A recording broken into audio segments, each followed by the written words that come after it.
Hola, ¿qué tal? ¿Cómo están? Bienvenidos una vez más a su programa Por una Nueva Vida.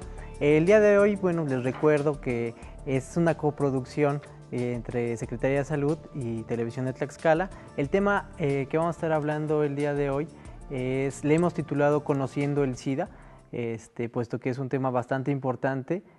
Vamos a hablar acerca de las recomendaciones y obviamente cómo prevenir esta enfermedad, cómo darle el tratamiento, cómo se le da el seguimiento a los pacientes en nuestro estado. Y bueno, para ello tenemos con nosotros al doctor Israel Flores Arenas. Él es el responsable de la clínica de adultos de pacientes con VIH-Sida acá en Tlaxcala.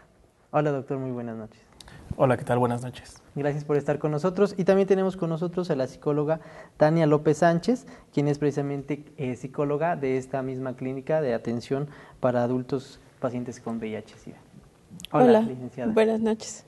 Y bien, ¿nos puede decir, por favor, alguno de ustedes, qué es la infección por el VIH? Sí, claro. Mira, yo creo que es importante definir que VIH y SIDA son abreviaturas, que es lo más fácil que identificamos, pero cada una de ellas tiene un significado. VIH significa virus de inmunodeficiencia humana y SIDA significa síndrome de inmunodeficiencia adquirida. Entonces, esos dos términos a veces los confundimos y de alguna forma es importante tener claro esos conceptos. Existen dos categorías en esta enfermedad, que yo creo que esa es la parte donde sí podemos ya hablar acerca de terminología de esto. Y un paciente diagnosticado como VIH, que lo ideal sería conocerlo como seropositivo, es aquella persona que ya vive con el virus, pero que aún no presenta sintomatología específica de la enfermedad y es una persona que en teoría está haciendo una vida estable, ya siendo portadora del virus. Y ser un caso de SIDA es aquella persona que se deterioró ya mucho el sistema de defensas por la misma replicación tan alta que pueda tener este tipo de pacientes. Las defensas bajan y es como se aprovechan de todo el cuerpo para darle paso a infecciones de tipo oportunista. Okay, esta explicación que nos da, doctor, bueno, pues es importante que podamos reconocer a ambas palabras, bueno, porque al fin de cuentas son palabras que aprendemos, que escuchamos y repetimos, pero que a lo mejor no tenemos bien identificadas a qué corresponde cada una de ellas. Esto obviamente, psicóloga, ¿cómo la gente en Tlaxcala o en México entiende cómo es lo que qué es lo que asocia cuando escucha estas dos palabras, VIH y SIDA? Bueno, muchas veces es así como muerte, ¿no? Precisamente por eso lo importante es la información. Mientras las personas estén informadas, ese concepto de muerte puede ir desapareciendo y se empieza a tomar que es una enfermedad ya como a lo mejor una diabetes, que ya son crónico-degenerativas y que ya no llevan a la muerte y pueden tener una mejor calidad de vida. Okay, pero sí es importante esto que dices, ¿no? Y es algo más que importante, pues es real. Sí. Cuando una persona escucha, es que tiene VIH, tiene SIDA, ¿no? Muchas personas empiezan a rumorar, ¿no? ¿Por qué? ¿Por qué lo tiene?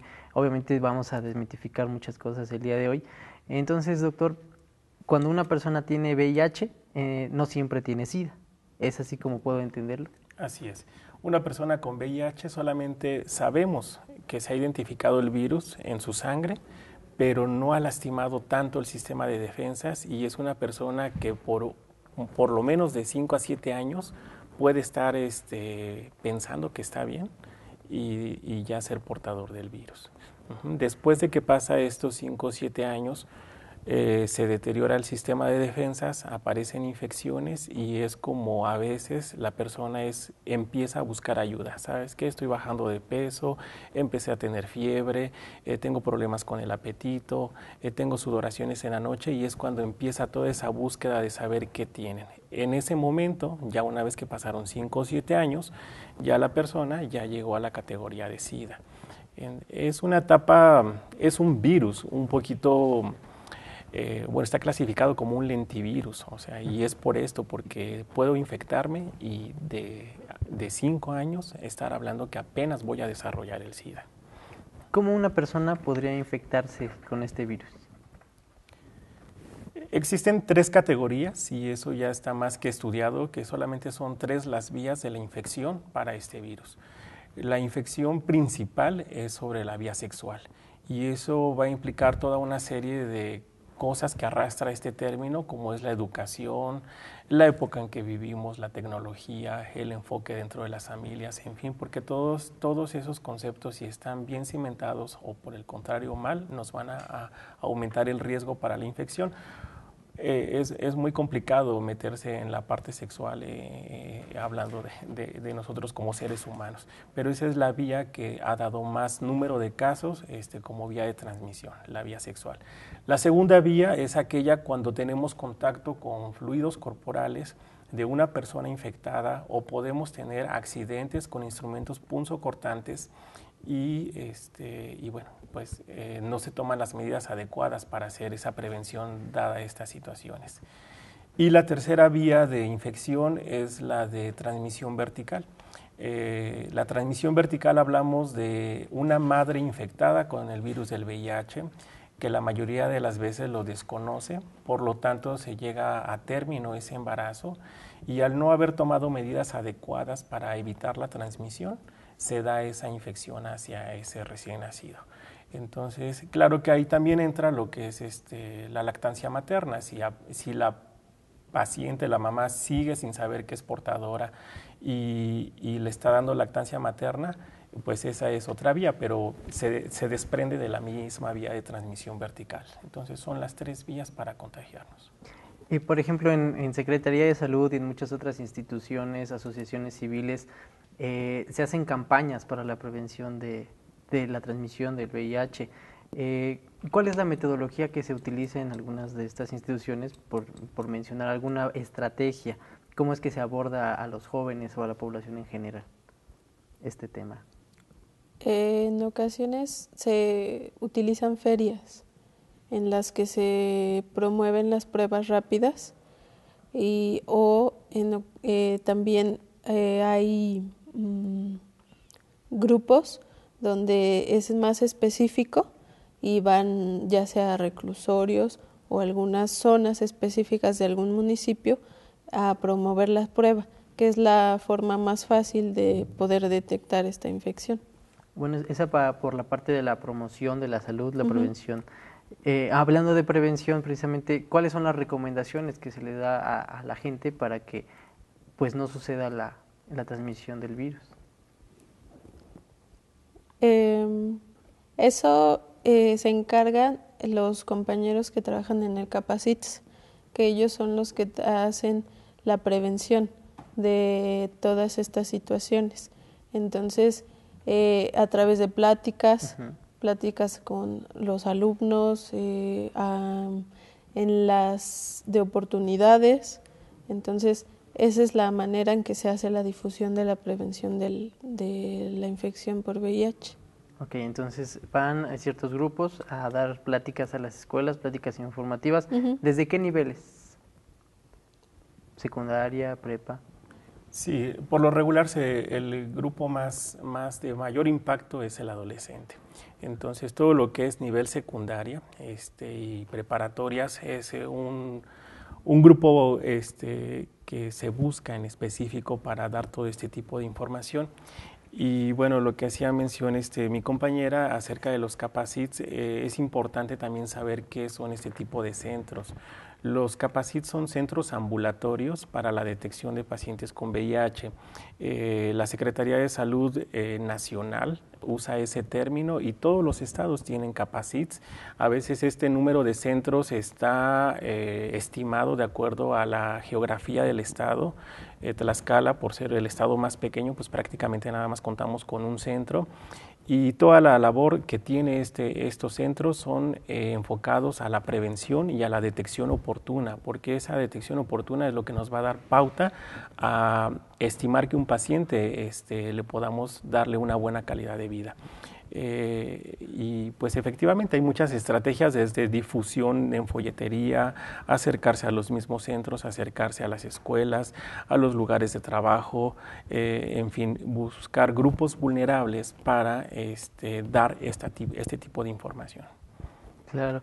¿Existe alguna estadística, ya sabemos que los números pues no lo son todo, pero sí es importante conocerlos precisamente para saber cuál es la realidad actual de nuestro estado. Hay un concentrado de personas que a lo mejor ustedes sepan cuántas personas tienen o están contagiadas con este virus. Sí, yo creo que es importante siempre la epidemiología en todas las enfermedades porque nos va a dar el aporte para saber qué acciones debemos de hacer. A nivel mundial se estima que existen 35.2 millones de personas infectadas, eso es a nivel mundial. A nivel nacional se estima que alrededor de 170 millones de personas infectadas.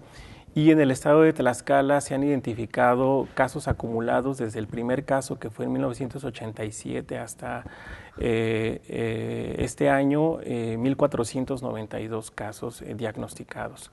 Entonces, a mí me da curiosidad a veces acercarme a compañeros de trabajo que luego me dicen, ¿sabes qué? Es que yo pensé que el VIH no existía hasta que conocí tu área de trabajo y veo que sí es cierto, ¿no?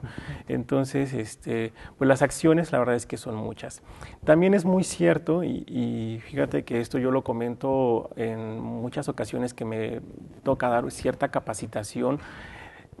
Hago estos comentarios quizá nada más para sensibilizar a la gente que no satanicen esta enfermedad, que no le den un enfoque que no corresponde. Hay enfermedades, por ejemplo, la hepatitis B, se estima que existen 350 millones de personas infectadas, la hepatitis C 170 millones también, VIH 35 millones, entonces ve como 35, 170 y 350 millones y la que nos asusta es la de 35 millones. Y estas tres enfermedades tienen las mismas vías de transmisión que el mismo virus del VIH. ¿Por qué no nos asustamos con un paciente con hepatitis C? Ah, te detectaron hepatitis. A diferencia de cuando decimos que se detectó con VIH, ¿no?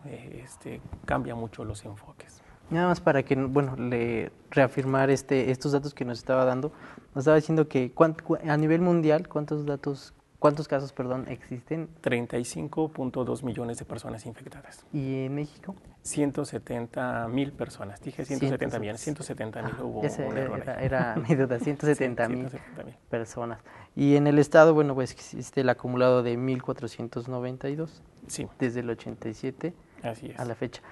¿Por qué es esto que nos comenta el doctor, licenciada, de por qué se estigmatiza a la persona que tiene VIH y no sucede? Digo, no es que hay que estigmatizar también a todos los demás, sino al contrario, no debería de haber este señalamiento a estas personas. ¿Por qué sucede esto? Es como lo que te comentaba en un principio, por la falta de información. A pesar de que, por ejemplo, los pacientes dicen, me dijeron que usara preservativo, que me cuidara, sabía cómo hacerlo, tenía la información, pero no lo hacían. O en su momento, dado las causas o las situaciones que cada uno menciona, no lo hicieron. Entonces, es la información. Y la información es desde la casa. Hay muchos pacientes que no tienen esa comunicación con sus papás. Inclusive hay muchos que van y ni siquiera sus familias están enteradas porque tienen miedo a la reacción de qué les van a decir, si los van a rechazar o los van a aceptar. Entonces, es precisamente por la información. Si nosotros sabemos en qué consiste la enfermedad, cómo se puede infectar a una persona o a otra, y si sabemos que no hay riesgo de estar conviviendo con alguien de cerca, eso es más que suficiente.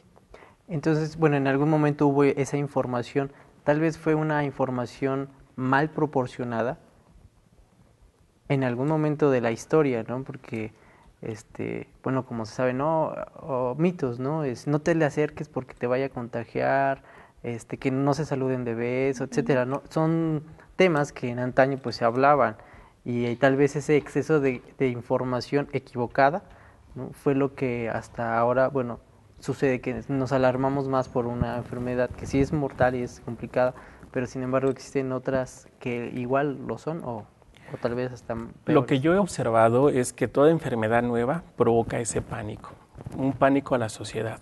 No hace mucho en un curso de actualización hablaban acerca del ébola y decían, no sabemos cómo se transmite, pero sospechamos que es esto, esto, esto y esto. Y por lo tanto, como es información poco precisa y es la primera información que se está dando, se empieza a distorsionar. Con el paso del tiempo se va teniendo firmeza de cómo se transmite una enfermedad, de cómo se trata una enfermedad, pero a veces impacta la primera información. Entonces, yo he observado que en esta enfermedad, a 30 años de vivir con ella y de estar estudiándola y viendo su evolución, ya hay cosas nuevas que es necesario que la población en general, mundial, sepa de esa nueva información, que no se quede con la que fue hace 30 años, porque eso es lo que nos daría la apertura a saber cómo estamos y que realmente ya lo demás quedó como mito. Muchas de las cosas que nosotros hacemos ya con los pacientes que nosotros atendemos en nuestra clínica es pasarlos a todo paciente de nuevo ingreso a una actividad que se llama taller de adherencia. Y algo que me gusta comentarle al paciente es que le digo, ustedes tienen que saber cómo se transmite esto y lo que no haya entrado en esta vía sexual, en esta vía sanguínea y en esta vía de transmisión perinatal, todo lo demás no es una vía de transmisión. Entonces, dar esa información calma al paciente, calma a la familia y como que existe ya esa parte de aceptación. Entonces, creo yo que es necesario que mucho de la tarea que se tiene ya como Secretaría de Salud, como centros de atención a pacientes con VIH, es dar una actualización en temas relacionados a esto, pues para ya no quedarnos con esa información atrasada. Pero desmitificar, ¿no?, mucho del contenido en esa información. Precisamente a eso iba mi pregunta de hace unos momentos, ¿cómo es que se le informa a los adolescentes cómo se transmite, toda esta metodología que se ocupa en las pláticas de prevención? ¿Un poco de ello es lo que hablan aquellas instituciones? Sí, es más en cuestión a pláticas. De esa manera nosotros nos tratamos de acercar a los pacientes. En la misma actividad que comentó el doctor, en los talleres de adherencia, esos les ayudan mucho a los pacientes para ver y convivir con pacientes que ya tienen más tiempo, que están estables, que son apegados a su tratamiento y que tienen una buena calidad de vida. Es muy impactante ver a una persona que ya tiene 10, 8 años, 15 y que se ve muy bien. Y cuando llega un paciente que tiene un mes de diagnosticado, se tranquiliza muchísimo porque ve que puede tener buenas expectativas de vida. Y dentro de esos talleres, lo que nosotros tratamos de que ellos hagan es que sean como un portavoz más de poder evitar que esta infección se siga propagando. Que le digan a sus amigos, amigas, que se cuiden, que se protejan. Si conocen a hermanas, primas, amigas embarazadas, que se realicen la prueba. Entonces, ellos son los que muchas veces ayudan a hacer esta campaña de prevención. Claro, y esos testimonios vivos, ¿no? Sí. Me imagino que sí deben de ser bastante significativos para la persona que apenas se empieza a vivir, ¿no?, Sí. con virus, con este virus. Bien, pues vamos a ver un video, es un testimonio que buscamos para ustedes para ejemplificar un poquito de esto que vamos a estar hablando acerca del SIDA y cómo vivir con ello. Así es que adelante, vamos a verlo.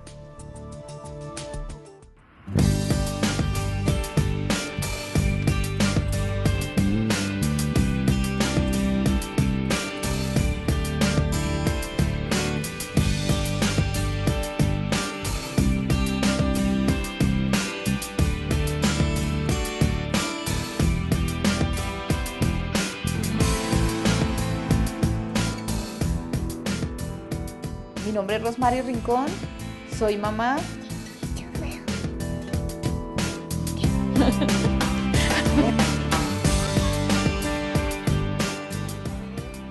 Soy psicóloga.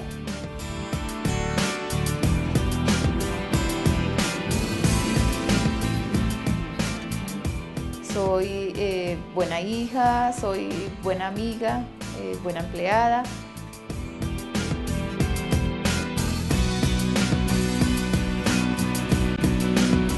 Soy mujer, soy feliz y vivo con VIH.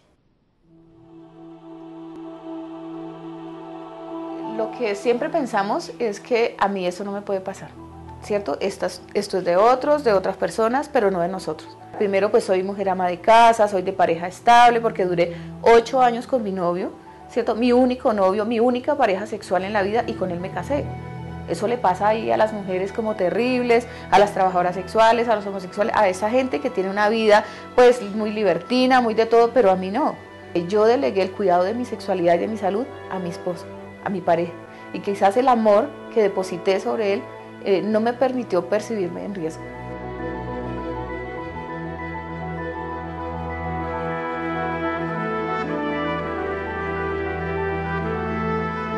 Desde hace 14 años. Y esto no me ha cambiado la vida, por el contrario, pues se vive con mayor intensidad, con sueños. Creo que el vivir con el virus no nos limita, por el contrario, es una decisión que cambia la vida, pero debe cambiarla para bien.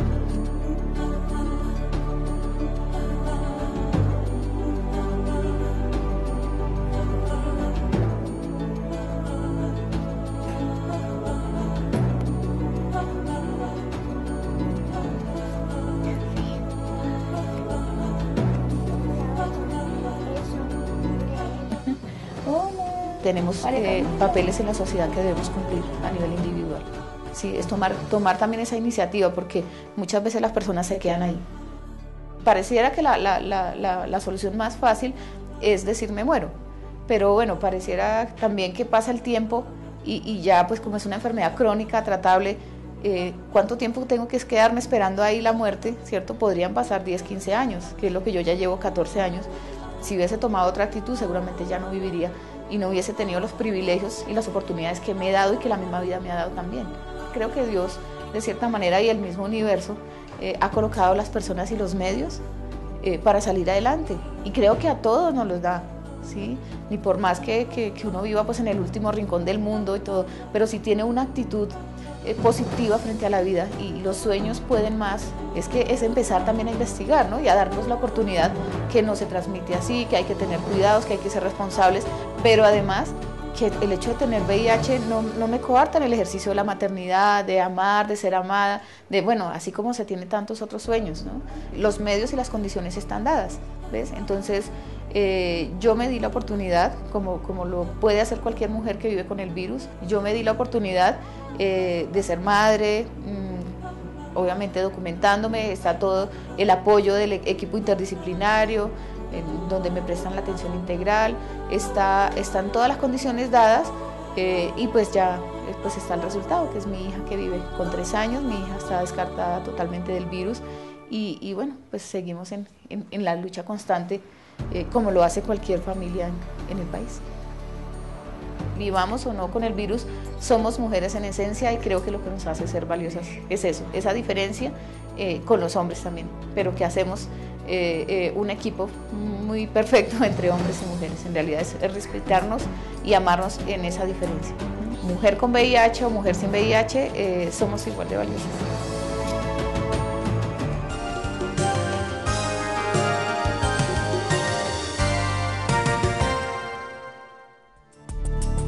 Bien, pues aquí lo tuvimos, este testimonio que, bueno, lo recopilamos todos estos videos a veces de internet, a veces de otros documentales, para que ustedes puedan ver ejemplos de cómo se vive de diferente forma. En este caso nos tocó el tema de VIH y cómo vive esta persona en positivo, ¿no? Con todo lo que padece, sin embargo, pues todo depende también con el cristal con que se mire.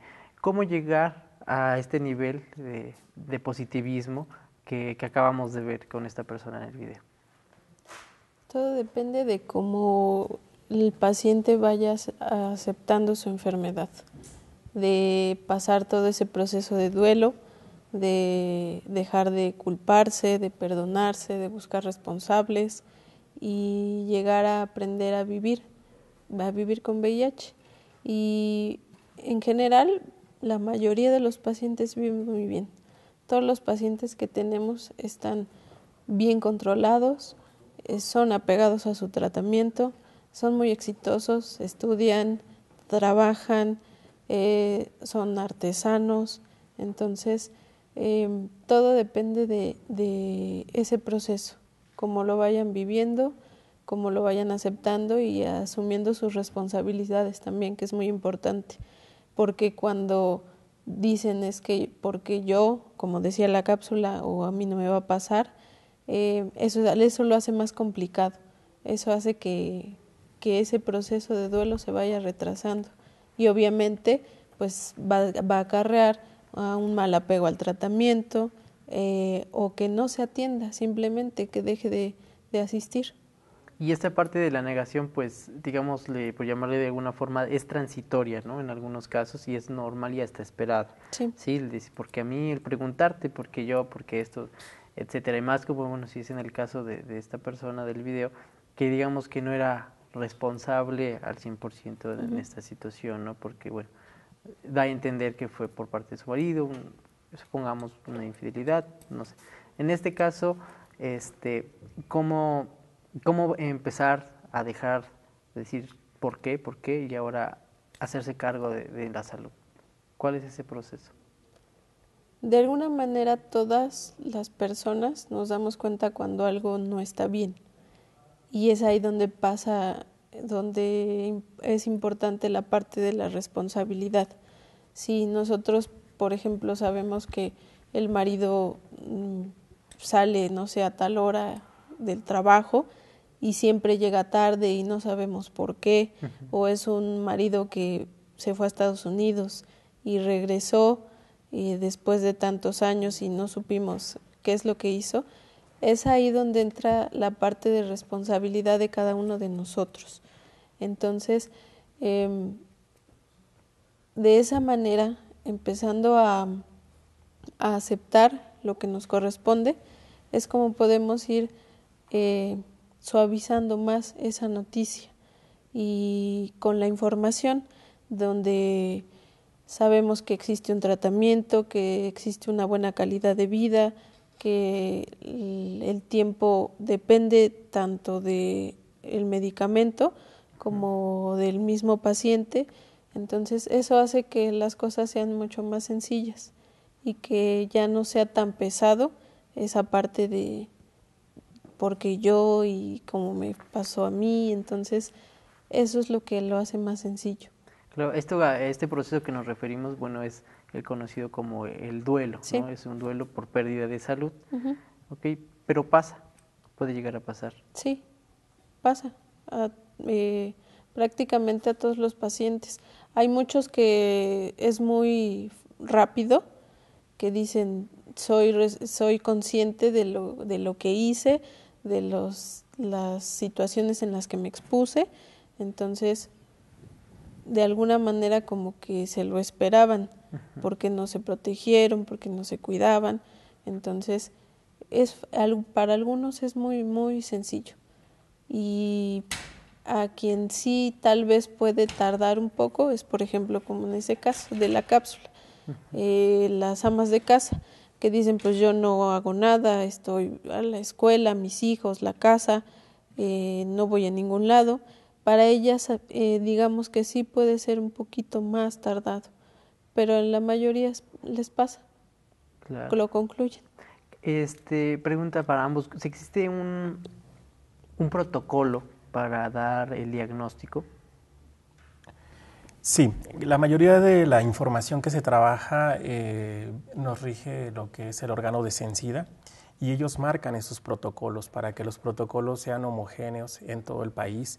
Están basados también en otros países que han visto resultados exitosos llevando ese tipo de lineamientos. Lo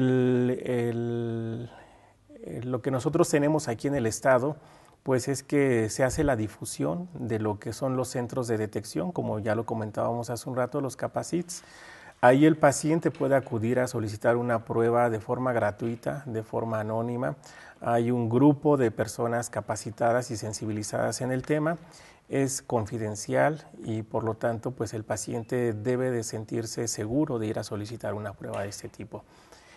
Una vez que la desfortuna de que una de esas pruebas salga reactiva, el paciente se le empieza a armar todo un paquete general de tanto estudios de laboratorio como de gabinete, de atención psicológica y se hace esa primera parte del trabajo de lo que fue la detección. Una vez que ya tiene este expediente el paciente, es enviado a la clínica donde nosotros pertenecemos, que es la clínica para adultos, porque nosotros pertenecemos a la de adultos, que está ubicada en el Hospital General. Hace un par de años también ya se deslindó de nosotros la parte pediátrica. Ahora también existe un centro de atención pediátrico y ese está en el Hospital Infantil de Tlaxcala. Ahí ya está formado por un grupo integral. También en la cápsula mencionaron ese término y me parece muy importante esa función de la parte integral. De estas últimas preguntas que tú comentabas, cómo superar esta información, esta noticia, yo creo que es la suma de todas las acciones de los participantes de estos grupos de trabajo, que la parte médica le explique con detalle al paciente, con términos que él entienda, no con términos científicos, porque a veces eso confunde mucho al paciente. Toda la información médica, que el psicólogo le dé continuidad a esta información ahora desde el punto de enfoque emocional, que mi paciente lo tenga en un buen estado nutricional y por lo tanto nutrición es básico en este tipo de pacientes. Y algo de lo que va a padecer primero un paciente es de un desgaste físico, pierde peso. Y siempre una de las preguntas es ¿qué puedo comer? Y una vez que van asimilando estos sectores, esta parte integral, se va suavizando la noticia. Y por lo tanto, bueno, pues llegan con nosotros, pasa a todas esas atenciones primarias con nosotros y lo que va a ser fundamental va a ser unos estudios llamados carga viral y conteo de células CD4. Una vez que hacemos estos estudios, podemos estadificar al paciente. Estadificar es equivalente a que el paciente me pregunte, doctor, me diagnosticaron VIH, pero ¿en qué etapa estoy de esa enfermedad? Casi ellos siempre van con la idea de que se van a morir pronto y la verdad es que es necesario dar toda esa vasta información y decirle, esperamos tus estudios y eso es lo que nos va a dar la categoría en la que vienes y podemos pronosticar cómo le va a ir a ese tipo de pacientes. En la llegada de los medicamentos antirretrovirales, la verdad es que es la pauta que trasciende en esta enfermedad. No tendría cavidad esta enfermedad en vías de mejoría nada más con la pura atención verbal o médica. La verdad es que tener un tratamiento que sea específico para limitar la replicación del virus es lo que trasciende en este tipo de pacientes. Cuando el paciente empieza a ver que de haber perdido 40 kilos, 30 kilos, que son los escenarios que a veces vemos, y que a los 2 meses recuperaron la mitad de ese peso, claro que creen en el hecho de que existen esperanzas, de que se proyectan metas, de que van a echarle ganas por su familia y empiezan a estimular todas esas situaciones que van favoreciendo que el paciente se recupere no nada más físicamente, sino emocionalmente y volverlo a integrar a la sociedad y en sus actividades cotidianas que antes hacía. Claro. Licenciada, ya nos comentaba el doctor acerca de la importancia que tiene cada uno de los personajes que están involucrados desde la detección, la noticia y el tratamiento. ¿Qué papel juega y qué tan importante es la familia del paciente para que, como lo decían hace un momento, se adhiera al tratamiento, se sienta cobijado, protegido? ¿Cuál es la importancia precisamente de la familia, de la presencia de ella? Es muy importante porque de esta manera el paciente se siente pues más apoyado. Si se siente mal, si tiene que ir al hospital, si está iniciando con su tratamiento y en ocasiones se le pasa o no están acostumbrados obviamente a llevar un régimen de tratamiento, entonces la familia ayuda como recordatorio. Se les dan estrategias de adherencia en las que se les dice que tienen que utilizar alarmas, calendarios, pero si la familia está informada, pues es mucho más fácil. Ayuda muchísimo, muchísimo a que el paciente se sienta mucho mejor y además que tenga más ganas de seguir viviendo, porque piensa en sus hijos, en su esposa, en su mamá, en sus hermanos. Entonces, eso los ayuda mucho. El que la familia esté enterada es muy importante. Y también los invitamos a ellos, a estos talleres de adherencia.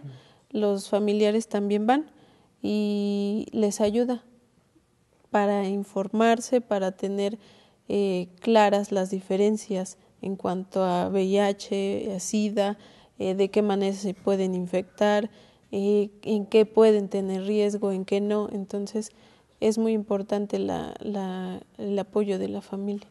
En este caso, el transmitir la noticia hacia la familia, también existe un protocolo, ¿van directamente a la institución o el paciente es el responsable de enterarlos? Sí, él es el único responsable. Inclusive, aunque la familia sospeche, si llegan a ir a la clínica y preguntar, es que yo seguí a mi hijo o a mi esposo, nosotros no podemos dar ninguna información si el paciente no lo autoriza. Ok. Y puede ser que el paciente decida, sabes que sí quiero enterar a mi familia, pero quiero que también de tu mano, ¿no? Como psicóloga, me ayudes. Ahí existe esa oportunidad. Sí, claro. La atención y el servicio de psicología en la clínica es el único que es para pacientes y familiares. Ok, perfecto. ¿Quería comentar algo, doctor? Sí, que es bien importante que sensibilizamos al paciente para que tenga un personaje de apoyo. Y a veces no precisamente tiene que ser la familia. A veces los pacientes dicen, es que el único que sabe es mi pareja. Ya sea hombre o ya sea mujer, es mi pareja. O lo único que sabe es mi amigo. Y tienen un amigo. Pero con eso es suficiente para que tengamos a un refuerzo que le esté apoyando al paciente en muchas intervenciones que tienen que ver con su apego y su buen manejo de su enfermedad. Entonces, la verdad es que es fundamental. A mi experiencia clínica, la verdad es que le va mejor a un paciente apoyado por la familia, a un paciente que por sí solo quiere manejar su diagnóstico sin que nadie más se entere. Claro, el sentirnos acompañados, pues apoyados siempre es importante. Y bueno, en el caso de ustedes como profesionales que acompañan a las familias, a los pacientes, pues debe de ser mucho más, no es sencillo, pero si no lo hubiera sí sería más complicado. Vamos a ver un segundo video que preparamos para ustedes y regresamos para seguir comentando acerca del tema. Adelante. Hola, soy Octavio. Esta es mi vida y a los 18 años me infecté de VIH. De chiquillo era muy juguetón. Fui como que el travieso de la familia. Estuve con las dos familias, tanto con la de mamá como la de papá. Y con la que más de chico me acoplé fue con la de mamá, puesto que la tenía aquí cerca. Salíamos típicos niños que sean 6, 7 años, a jugar fútbol, a jugar a los policías y ladrones. Mis papás trabajaban los dos todo el día, los veía hasta en la noche. Desde kinder, así fue. Simplemente era un niño, creo yo, común y corriente. Mi mamá llegaba como a las 6 de la tarde del trabajo y mi papá también. Entonces lo que llegaba era mamá me llegaba a revisar tarea, ver tele y dormir. Con mi papá no me llevaba bien. Mi papá y yo éramos así de hola y ya. Había un choque de preferencias entre yo y mi primo en cuestión de ganarse a mi papá. Sé que es importante, es muy importante el papá, pero si viene conmigo, que bien, si no, pues, odié la secundaria. Mi rebeldía a la secundaria yo creo que se debe a que en primer año no hacía nada. Y en segundo año mi relajo lo empecé a hacer por mi cuenta. ¿Qué serían? 14, 15 años de secundaria. Fui a mi primer antro. Y por supuesto que me encantó el lugar. Empecé a ir y dije, pues ya lo mío. De aquí soy. Me di momento de cuenta de mi orientación cuando tuve mi primer novio, que era mi vecino. Ya un día que yo creo que ellos ya se imaginaban tanto, les tuve que decir. Y llega mi mamá. Y yo, no manches. Me dice, ¿qué? ¿Por qué lloras? Y yo, pues toma. Me dice, eres gay, ¿verdad? Y yo, sé. Y me dice, no. Y ahora puedo dormir tranquila. Todavía me acuerdo de esa frase. Ahora puedo dormir tranquila. Y ahí quedó la historia de mi orientación sexual por parte de mis papás que supieron. Yo creo que desde que tuve mi primera experiencia gay, asumí lo que posiblemente sería. Ya hasta la preparatoria, entre bachilleres, conocí lo que era la marihuana, conocí lo que era el alcohol, conocí lo que eran las fiestas.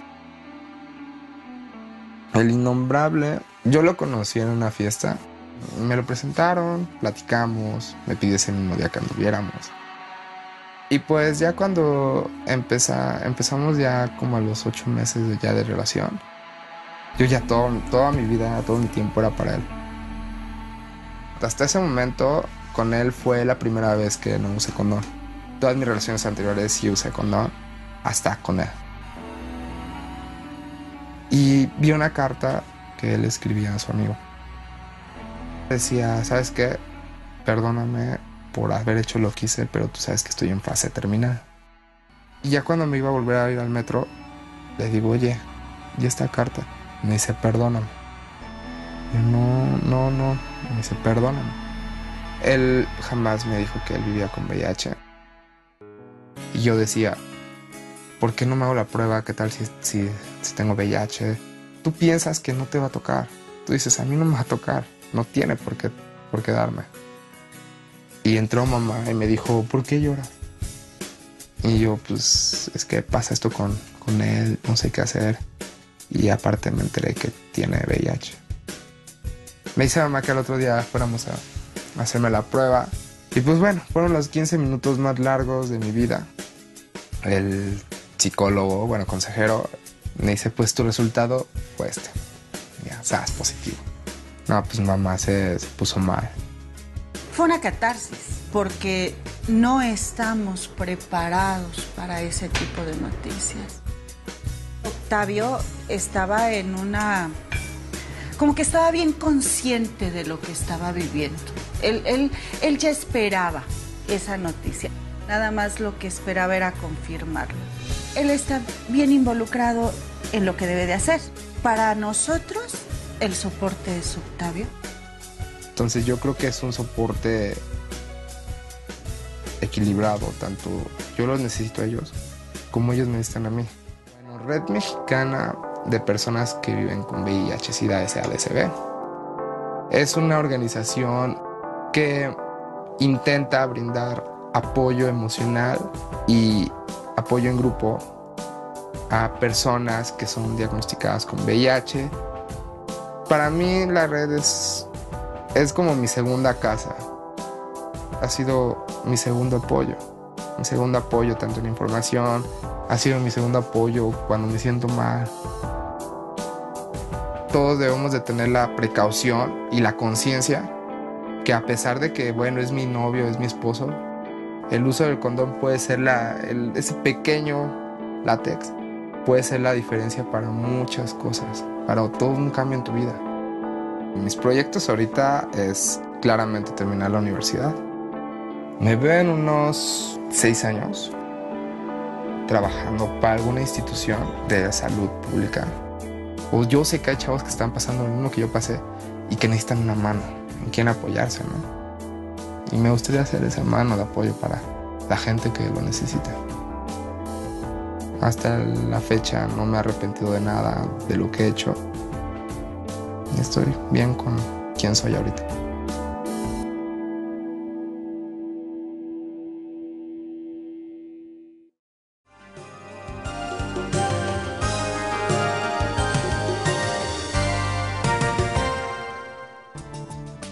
Bien, pues aquí tuvimos este segundo testimonio del día de hoy hablando acerca del VIH y del SIDA. Lo mismo, ¿no? Una condición bastante complicada, el hecho de enterarse de esa manera, ¿no? Por una carta, complicado, ¿no? ¿Sabes qué? Te mentí. También, ¿por qué sucede esto? Si yo sé que tengo este virus, ¿por qué no se supone que tengo una pareja a la cual quiero? ¿Por qué sucede esto? ¿Es una venganza sutil, inconsciente? ¿Cómo le podríamos llamar? Bueno, en ocasiones no es tanto como en la cápsula, ¿no? Influyen muchos otros factores. A lo mejor las drogas, el alcohol. Entonces son situaciones en las que no estaban en sus 5 sentidos y tuvieron relaciones, no se protegieron y sucedió. Entonces, en otros casos, pues podría ser porque falta un poquito de conciencia en cuanto a las personas que ya saben su diagnóstico y no se cuidan. La mayoría lo que tratamos es eso, de evitar que transmitan el virus aun cuando ellos ya lo saben. Pero es complicado en ocasiones que puedan aceptar que todas sus relaciones sean con condón. Claro, esto, bueno, es una responsabilidad compartida también, Sí. ¿no? Porque, bueno, se le puede echar la culpa únicamente a la persona que contagia en este caso, ¿no? Sino también el hacerse responsable de cada uno de nosotros, de nuestra salud, de ejercer una sexualidad, pues positiva, ¿no? O sana, ¿ok? Entonces, y en muchas ocasiones también instituciones pues se preocupan más, que también es algo muy importante, ¿no? La prevención de los embarazos, ¿sí? Y promueven el uso del condón para prevenir los embarazos, pero a veces se cree que eso es lo peor que me puede suceder, ¿no? El tener un hijo, que en muchos otros casos otras personas lo verían como algo pues positivo, lindo, tal vez no en el momento más adecuado, pero pues algo que no me va a quitar la salud, no me va a quitar la vida. Entonces es muy importante que también pues esté consciente que no únicamente un embarazo adolescente puede ser algo negativo, sino también cualquier tipo de infección por transmisión sexual. Sí, también hay algo nuevo que entró a las clínicas de VIH, es la prevención secundaria. Ahora no nada más el enfoque es para darle el tratamiento y ver cómo sigue y los estudios, etcétera. Ahora la prevención secundaria se encarga de educar al paciente que ya tiene la infección. Existen promotores de segundo nivel de atención donde ellos dan educación sobre salud anorrectal para las personas que tienen preferencia hombre con hombre, el uso correcto del condón, infecciones de transmisión sexual, y sacamos un poquito al paciente de su escenario clínico para decirle, hoy te corresponde una plática de prevención y necesitas pasar con el promotor para toda esta información. Y la dotación de condones, que siempre ha sido permanente para el tipo de pacientes, porque no se les prohíbe su sexualidad, pero tiene que ser una sexualidad como siempre debió haber sido, una sexualidad más segura, más protegida. Y en el caso de los embarazos que comentas, tampoco se prohíbe a una persona con VIH que ya no pueda tener familia. Sin embargo, no se promueve, porque sabemos que una persona con VIH bien tratada, bien manejada, puede procrear un recién nacido sano. Entonces, aunque no es una limitante, pero no es algo que promovamos. Pero si la pareja decide que así tiene que ser, pues bueno, se le dará de alguna forma el apoyo, siempre con ese pequeño riesgo de transmisión. Ok, bueno, ya se nos está terminando el tiempo del programa. Me gustaría que ambos nos dijeran algunas recomendaciones, conclusiones finales, algún mensaje hacia las personas que nos están viendo el día de hoy. Bueno, primero que realmente la infección por el virus del VIH no es equivalente a muerte, que lo debemos de ver como una enfermedad que se controla, que el pronóstico actual es de 30 a 35 años, entonces que tenemos que hacerle ese mensaje al paciente y que debe de proyectar metas. Entonces es una enfermedad que se debe de aprender a vivir con ella. Se debe de hacer conciencia en la gente que no tiene la infección, en el hecho de hacer buen uso de esas medidas de prevención, incluyendo información, condón, etcétera, y que toda esa información está al alcance. Tienen los centros de atención, de detección, y cualquier unidad de salud puede tener la información. de que pueden hacer pruebas rápidas en cualquier unidad de salud de la Secretaría de Salud, son gratuitas, son anónimas, están en máximo 10 minutos y que tenemos todo ese arsenal de herramientas para hacer una detección oportuna.